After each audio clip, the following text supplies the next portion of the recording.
Brian Schottenheimer promised changes after the bye, and you can feel the urgency. This isn't a few tweaks to the personnel chart. It's a noticeable posture shift from the coaching staff to try and fix what's been leaking on defense and tighten up the offense. You're hearing talk about different fronts, different names on the active 53, and a real attempt to match personnel to problems instead of forcing one system on the players we currently have. The biggest quick takeaway is that the Cowboys are going to lean into more five-man front looks. That's already happened in spurts this season, and the team has actually run 43 snaps with 5 defensive linemen, which sits among the most in the league. So the blueprint is clear. Use interior gravity to help both short-yardage run defense and to collapse pockets without sacrificing lanes to vertical threats. That matters because the roster moved at the deadline. The front office added pieces, and the coaching staff is now trying to play to the strengths of those bodies. You'll hear me throw names around as we go, but right now think in 2 buckets: front 7 reconfiguration and coverage changes in the secondary.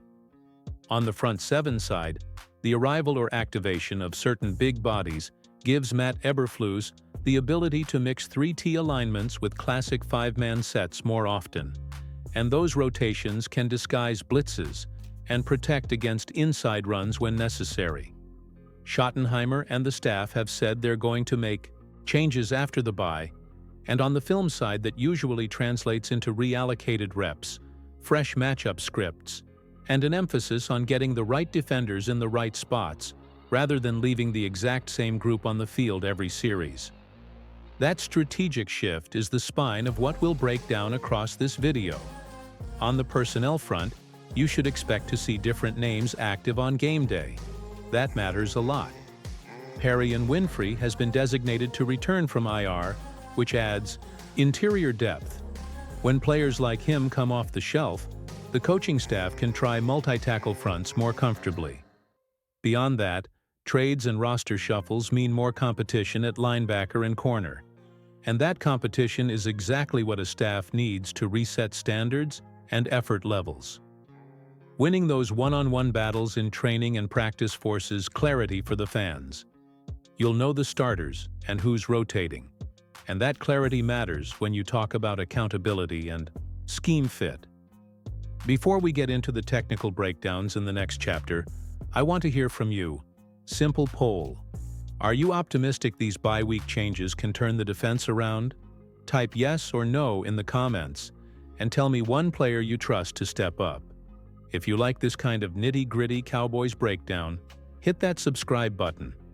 We're trying to push the channel to 16,000 subscribers so we can keep doing deeper film work for you.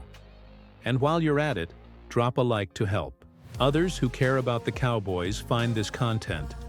When you hear coaches talking about 5-man fronts, it can sound like jargon, but it's actually a simple idea with big consequences. You line up 5 defenders along the line of scrimmage, usually 3 interior tackles and 2 edges, and the goal is to choke out interior run lanes before they ever open. For the Cowboys, that plan makes sense because of who they've added and how those players win. Quinnen Williams is a classic example of a gravity player, someone who commands double teams whether you want to or not. When you pair that kind of anchor with Osa Odighizuwa's quickness and Kenny Clark's strength, you start to form the kind of wall that offensive coordinators hate to scheme against. The beauty of it is that these players complement one another. Osa penetrates, Quinnen occupies, and Clark stabilizes. That mix allows linebackers to play freer, and the secondary to trust that the run fits up front will hold. Dallas has already tested this structure in real games. Per ESPN tracking, the team has played 43 snaps this season with 5 down linemen, the 3rd most in the league. That number's expected to rise coming out of the bye, especially after Schottenheimer and Matt Eberflus both pointed to early down control as a focus area. What that means in practice is simple. On 1st and 2nd downs, when offenses try to stay on schedule with inside zone or duo concepts, Dallas will counter by putting more weight at the line. And remember, the best stretch of those five-man fronts came against Arizona earlier in the year. The Cardinals used heavy personnel, 2 and 3 tight end sets, even 6 lineman looks. And the Cowboys responded by matching bulk with bulk. The result was solid. Limited early rushing gains, more third and longs, and better control of tempo. Now, as the depth chart settles, the rotation inside gets more interesting. Quinnen Williams, Osa, and Clark form the main trio. But Solomon Thomas becomes the flexible fourth option. He can bump out to base end if needed. Then there's Perrion Winfrey, who's working back from injured reserve. Once he's fully cleared, he offers energy and penetration on passing downs. You could even see some hybrid looks with 3 tackles and 2 stand-up rushers on the edge. That's something Eberflus has mixed in before in his 4-3 variations, creating angles for linebackers to blitz through interior gaps. Those are the kinds of minor, schematic wrinkles that can change how opponents have to block you week to week. Outside of the core tackles, the edge rotation also matters. Jadeveon Clowney has been quietly solid against the run, while Dante Fowler Jr. brings flash as a pass rusher. James Houston is another speed option, but none of those guys are known for consistent run defense. That's where Dallas really needs someone like Sam Williams to grow. He's athletic, he's got power, but the tape still shows inconsistency in setting edges. If Williams can lock in and play more disciplined outside contained football, the defense as a whole becomes far harder to manipulate. It's not all theory. Schottenheimer's statement that changes are coming includes personnel adjustments. Once you start switching who plays and where, it affects every defensive snap. That's what we'll be seeing here. Not only new names active on game day, but new usage patterns. You'll have heavier fronts on early downs, rotation waves by series, and maybe even some disguised 3-4 elements with guys like Ezrao or Overshown standing up on the edge. The big picture is flexibility. Eberflus wants fronts that can morph depending on situation, and that starts with 5 bodies up front that can each hold their ground. Before we pivot to linebackers and coverage changes in the next chapter, I want to get your take on this front 7 plan. If you could design the perfect early down trio for the middle of that 5-man line, who would it be? Drop your pick in the comments. Maybe you want Quinnen, Osa, and Clark together, or maybe you prefer seeing Winfrey rotated in to keep everyone fresh. And if you enjoy these breakdowns where we dig into alignments and player fits, give this video a like right now, so we can keep building momentum toward that 16,000 subscriber goal. If the defensive line is where the Cowboys are rebuilding their foundation, the linebacker and secondary units are where the adjustments will show up most visibly. Coming out of the bye, we're looking at a defense that could feature several returning or newly available players. And those fresh bodies change how Matt Eberflus can call a game. Perrion Winfrey's activation is part of it, but the bigger ripple effect comes from the linebacker group and corner depth. DeMarvion Overshown, recently cleared from the physically unable to perform list, brings range and coverage ability that the team has been missing in the middle. When you pair him with Wilson, who arrived in a trade from Cincinnati, you can see why Eberflus might shift toward more man coverage and tighter underneath fits. Those two have the mobility to handle running backs in space, something Dallas struggled with before the bye. But there's more. Jack Sanborn remains on injured reserve for now, while Kenneth Murray's role may shrink depending on how Overshown and Wilson look in practice. That competition will matter, because this defense works best when linebackers can flow quickly behind the front line. And you can't do that if you're hesitant about your assignments. What the staff wants is 2 players who can react fast, cover ground, and trust that the 5-man front will absorb the first wave of blockers. When those elements sync, the Cowboys' run defense stabilizes immediately. In the secondary, the headline topic is coverage philosophy. During the first half of the season, Dallas experimented with more man coverage. Week 6 saw it at roughly 16%, then 18%. In Week 7, peaking over 50%, before dipping again in Week 8. That tells you the coaches were testing matchups week by week, trying to find a balance between aggression and safety. The numbers from Sports Info Solutions aren't flattering on either side. 7.3 yards per pass allowed in man, 8.4 in zone, and a higher touchdown rate when in man. The upside is that interceptions come slightly more often there, and the defensive success rate in man is marginally better than zone, even if both are well below league average. So the question becomes, who do you trust to play those snaps? Kalen Carson is the intriguing name. He hasn't had many reps yet, but his physical profile and college tape show a corner who can hold up in press looks and stay disciplined in zone. He's got the traits that fit what Eberflus likes: balance, reaction quickness, and the willingness to tackle. Then there's Savone Revel, expected to debut soon after coming off injured reserve, and the always unpredictable question of whether Trevon Diggs can make it back this year. If Diggs returns, that changes everything about the coverage math, allowing Dallas to roll coverage away from him and get more creative on the weak side. Right now, though, the Cowboys have been leaning on Darren Bland, who's had his ups and downs, and a rotation that includes Tre'Quez Bridges and Kaiir Elam. Bridges had a gift-wrapped interception last time out, but still gave up separation earlier in that play. That inconsistency is why he's more of a depth option than a starter. Elam, meanwhile, has better tools for man coverage, but continues to allow too much separation and too high an EPA per play when targeted. The result is a secondary that's still searching for its best combination. This is where a young player like Carson could earn real snaps, especially if he shows reliable tackling and communication. The beauty of the bye week is that it gives coaches time to test combinations. You could see more 3 safety packages if Malik Hooker returns soon, or variations where Donovan Wilson slides into hybrid roles closer to the box. Flexibility is the theme again. It's all about putting the best athletes on the field and giving them schemes that maximize their strengths rather than forcing a rigid system. So here's what I want to know from you. If you had to pick one, would you rather see this defense play more man or more zone coverage down the stretch? Drop your vote in the comments. Personally, I'd like to see a calculated mix. Enough man to pressure quarterbacks, but not so much that you expose inexperienced corners.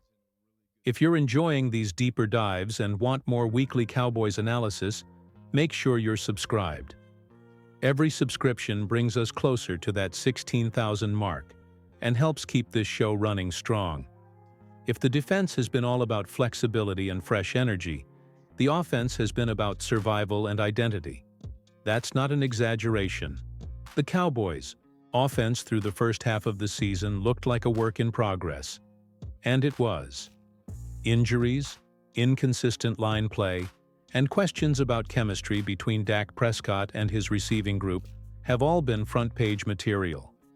But now, post-bye, there's a sense that Dallas could finally find some rhythm. And a lot of that has to do with internal competition, especially at tight end and on the offensive line. Let's start with the tight ends, because that's quietly one of the biggest storylines. The front office and fans alike have been waiting for Luke Schoonmaker to take that second-year leap. He's got the frame, the blocking technique, and the ability to chip and release, all the tools to become a complete tight end. But so far, his production hasn't matched the expectation. That's why Brevin Spann-Ford, the undrafted rookie from Minnesota, has been earning attention behind the scenes. Spann-Ford is raw but athletic, a move tight end with the kind of catch radius you just can't teach. What's more, he's been a surprisingly steady blocker in practice. Here's where it gets interesting. Mike McCarthy and Brian Schottenheimer may start using more 2 tight end sets to stabilize the offense and give Dak quicker reads in the flat and seam. You'll see 12 personnel, 1 RB, 2 TEs, designed not only to help the run game, but also to give Dak safer intermediate options, something that could reduce the offense's tendency to stall in the red zone.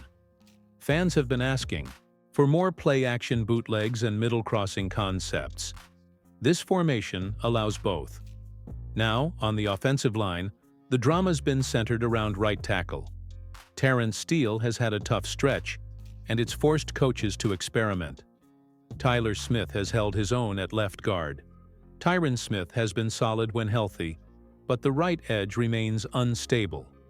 Don't be shocked if Dallas begins rotating snaps or even experimenting with TJ Bass or Matt Waletzko in emergency packages. The Cowboys know that Dak's performance is directly tied to his protection. When he's pressured from that side, his accuracy drops significantly, especially on third down and red zone throws. And speaking of Dak, let's talk about the quarterback situation briefly, because it connects to everything else. He's had solid stretches, but the margin for error is tiny in this offense. The Cowboys don't have the luxury of a dominant run game right now. Tony Pollard has been serviceable but not explosive. He's not breaking tackles at the rate he did in 2022. Rico Dowdle has flashed in spurts, but the team hasn't fully committed to a committee approach. That could change soon, especially if Dallas decides to lean more on physicality and clock control, instead of the high-tempo spread-out sets we saw early in the season. Schottenheimer's background in the Air Coryell-style offense emphasizes vertical spacing.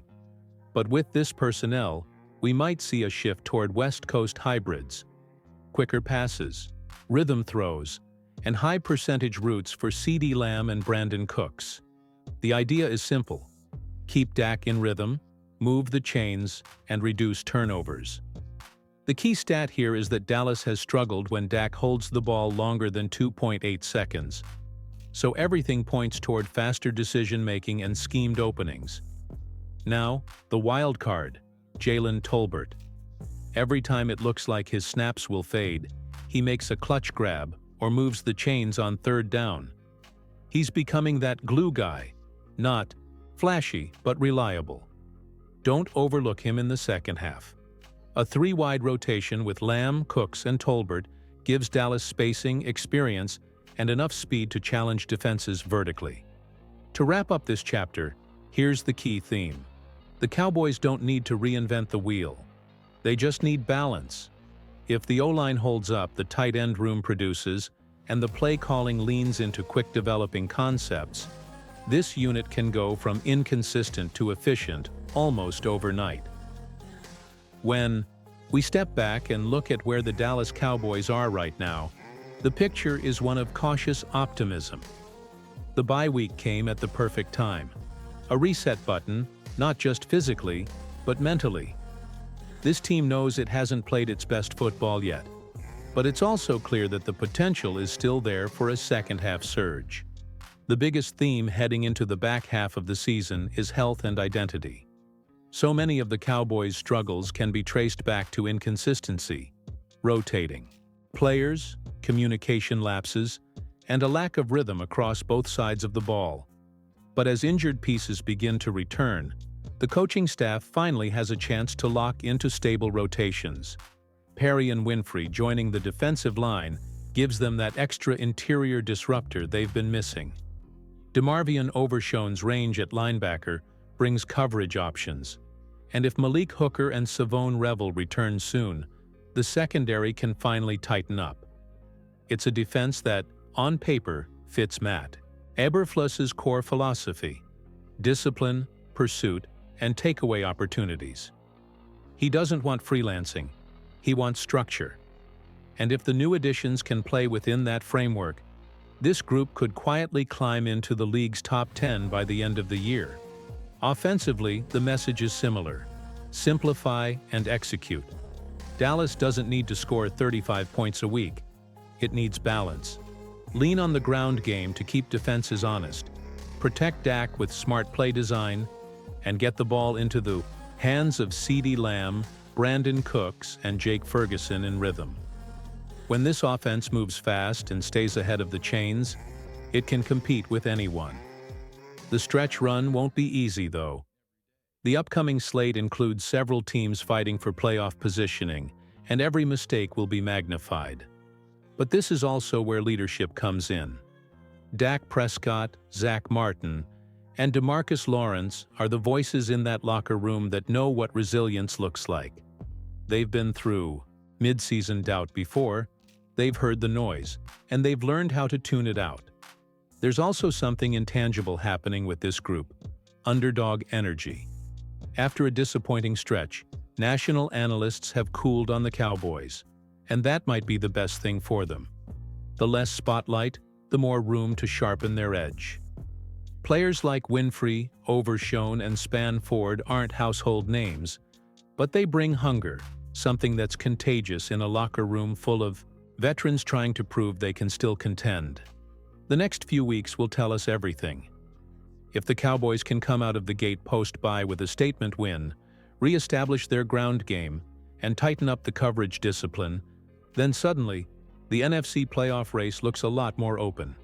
And if that happens, if the chemistry clicks and the coaching adjustments hold, this could turn into one of those seasons where Dallas finds its stride at just the right time. So here's the final thought. Cowboys Nation. Every season has a turning point, and this might be it. Whether the Cowboys use it to launch a second-half surge or fade back into inconsistency depends entirely on execution and attitude. If you've been watching all the way through, drop a C in the comments for your Cowboys. Tell me which player you think will make the biggest impact after the bye. And as always, if you enjoyed this breakdown and want more deep dive coverage, subscribe and hit that like button. Because one thing's for sure, the season isn't over yet. The Cowboys story is still being written, and this next chapter, it might just surprise everyone.